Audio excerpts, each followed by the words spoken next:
सावन शिवरात्रि की पौराणिक कथा। महाशिवरात्रि व्रत में शिवरात्रि व्रत की कथा का पाठ करना बहुत ही शुभ फलदायी बताया गया है। शिव पुराण में भी इस व्रत की महिमा बताई गई है। शिव पुराण के अनुसार जाने अनजाने में जो भी मनुष्य और जीव महाशिवरात्रि का व्रत कर लेता है, वह शिव कृपा का भागी बन जाता है और उससे यमराज के दूत भी दूर रहते हैं। इसलिए महाशिवरात्रि व्रत में शिव भक्तों को महाशिवरात्रि की इस कथा का पाठ जरूर करना चाहिए। महाशिवरात्रि की पौराणिक कथा के अनुसार एक चित्रभानु नाम का एक शिकारी था, जो पशुओं की हत्या करके अपना परिवार चलाता था। उसके ऊपर एक साहूकार का कर्ज था, लेकिन कर्ज न चुका पाने के कारण क्रोधित साहूकार ने उसे शिव मठ में बंदी बना लिया। संयोग से उस दिन शिवरात्रि का पर्व था। व्रत की कथा भी सुन ली। जब शाम हुई तो साहूकार ने उसे बुलाया और पूछा कि कर्ज कब तक चुका पाओगे। शिकारी ने साहूकार को अगले दिन सारा ऋण लौटा देने का वचन दे दिया। ऐसे सुनते ही साहूकार ने उसे छोड़ दिया। फिर शिकारी जंगल में शिकार के लिए निकल गया। दिन भर बंदी गृह में रहने के कारण वह भूख प्यास से परेशान हो रहा था। सूर्यास्त होने पर वह एक जलाशय के पास गया और वहां पर एक पेड़ पर थोड़ा सा जल पीने के लिए लेकर चढ़ गया। अब वह यहीं पर किसी जानवर के आने का इंतजार करने लगा, क्योंकि उसे पूरी उम्मीद थी कि यहाँ कोई न कोई जानवर अपनी प्यास बुझाने जरूर आएगा। शिकारी जिस पेड़ पर बैठा था वह बेलपत्र का पेड़ था और उसी पेड़ के नीचे पत्तों से ढका हुआ शिवलिंग भी मौजूद था। शिकारी ने मचान बनाते समय जो टहनियाँ तोड़ी वे संयोग से शिवलिंग पर जा गिरी। इस प्रकार दिन भर भूखे प्यासे रहने की वजह से शिकारी का शिवरात्रि व्रत भी हो गया और शिवलिंग पर बेलपत्र भी चढ़ गए। कुछ समय बाद गर्भिणी मरगी तालाब पर पानी पीने पहुंची। शिकारी ने तुरंत ही धनुष पर तीर चढ़ा दिया और उसने जो ही प्रत्यंचा खींची, उसके हाथ के धक्के से कुछ पत्ते और जल की बूंदें पेड़ के नीचे बने शिवलिंग पर जा गिरी और अनजाने में ही शिकारी की पहले पहर की पूजा हो गई। मृगी शिकारी से बोली, मैं गर्भिणी हूँ, शीघ्र ही प्रसव करूंगी। तुम इस तरह एक नहीं बल्कि 2 जीवों की हत्या करोगे, जो ठीक नहीं है। मैं बच्चे को जन्म देकर तुम्हारे समक्ष अवश्य प्रस्तुत हो जाऊंगी, तब मुझे मार लेना। शिकारी ने प्रत्यंचा ढीली कर दी और मृगी को जाने दिया। कुछ ही देर बाद एक और मृगी उधर से निकली। शिकारी ने तुरंत ही धनुष पर बाण चढ़ाया और फिर से उसे कुछ बेलपत्र नीचे शिवलिंग पर जा गिरे और अनायास ही शिकारी की दूसरे प्रहर की पूजा भी संपन्न हो गई। तब शिकारी को देख मृगी ने विनम्रता पूर्वक निवेदन किया कि मैं थोड़ी देर पहले ऋतु से निर्मित हुई हूँ, कामातुर विहारिणी हूँ, अपने प्रिय को खोज रही हूँ। मैं अपने पति से मिलकर शीघ्र ही तुम्हारे पास आ जाऊंगी। शिकारी ने उसे भी जाने दिया। रात्रि का आखिरी पहर बीत रहा था। तभी एक मृगी अपने बच्चे को साथ लेकर शिकारी के पास से निकली। शिकारी धनुष पर तीर चढ़ाकर छोड़ने ही वाला था कि मृगी बोली कि मुझे अभी मत मारो, मैं इन बच्चों को इनके पिता के हवाले करके लौट आऊंगी, तब तुम मुझे मार लेना।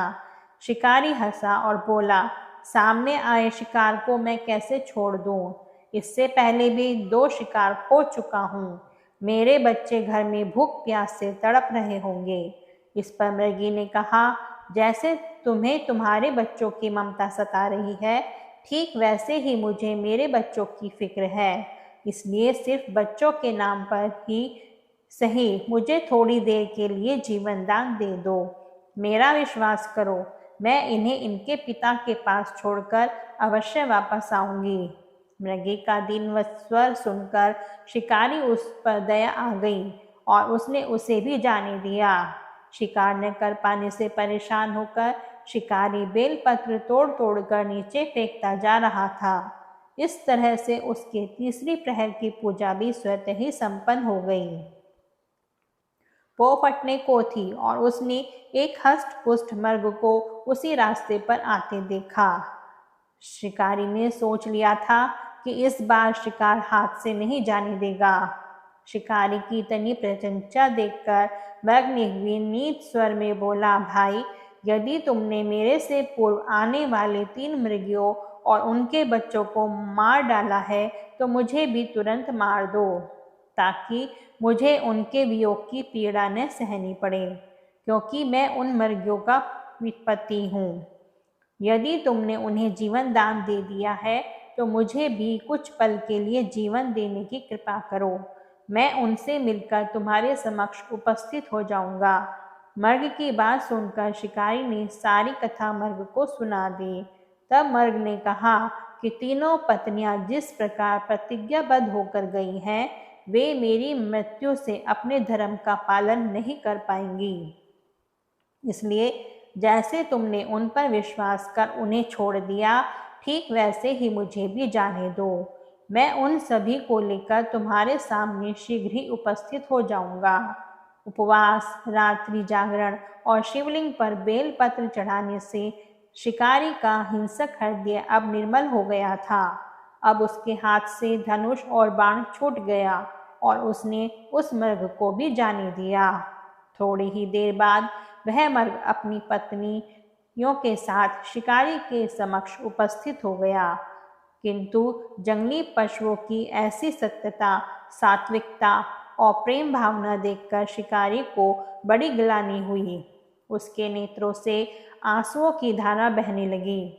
शिकारी ने उस मर्ग परिवार को जाने दिया, साथ ही उसने अपने कठोर हृदय को जीव हिंसा से सदा के लिए हटा दिया।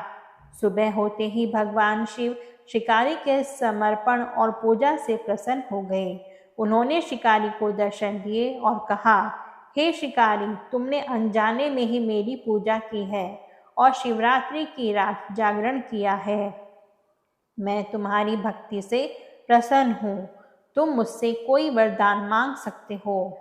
शिकारी ने भगवान शिव से अपने पापों की मुक्ति और परिवार के लिए सुख समृद्धि का वरदान मांगा। भगवान शिव ने उसे आशीर्वाद दिया और कहा, आज से तुम्हारे सभी पाप नष्ट हो गए हैं और तुम्हारे परिवार में सुख समृद्धि बनी रहेगी। सच्ची भक्ति और समर्पण से भगवान शिव की कृपा प्राप्त की जा सकती है।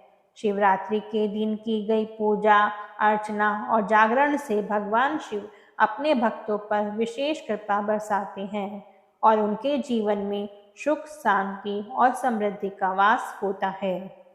शिवरात्रि की पूजा के लिए गन्ने का रस, कच्चा दूध, घी, दही, गंगा जल, धतूरा, बेलपत्र, भांग, धूप, पान के पत्ते, बेलपत्र, पुष्प और दीपक समेत फल सामग्री आदि इकट्ठा किए जाते हैं।